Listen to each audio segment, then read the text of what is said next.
Toulon, j'ai repris un club qui avait déjà une histoire, et Dieu sait laquelle, et je me suis retrouvé dans un monde que j'imaginais pas, très très difficile. Un monde professionnel qui n'était pas du tout celui, par exemple, du foot, mais malgré tout avec des particularités qu'il a fallu que j'apprenne, que je me familiarise avec. Ensuite, bon, toute la passion qui entoure ça, en particulier dans une ville comme Toulon, avec ses bons et ses mauvais côtés. Donc j'ai beaucoup dérouillé dans les mauvais côtés. Comme j'ai coutume de dire, il a fallu que je dépasse les 80 ans pour me faire insulter, tu vois.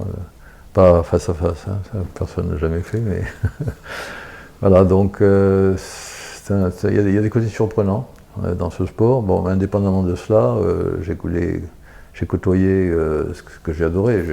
Je suis venu là pour le rugby, pour le jeu. En tant que président, mais pour le jeu. Et j'ai découvert toute la gestion d'un club professionnel très très complexe, avec des enjeux financiers très importants, des enjeux managériaux aussi, mais différents de ceux de l'entreprise. Je sortais de l'entreprise, donc je savais ce que c'était, mais non, il a fallu que je réapprenne dans le monde du rugby. Voilà.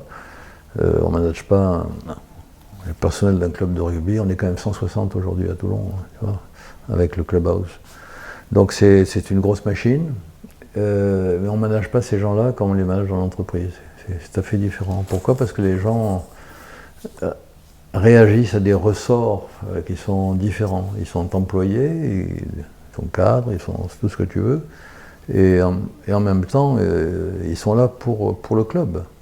Tu vois, donc ils ont des attitudes qu'il faut savoir bien percevoir pour pouvoir leur parler, pour pouvoir les diriger vers là où on pense qu'il faut aller, etc.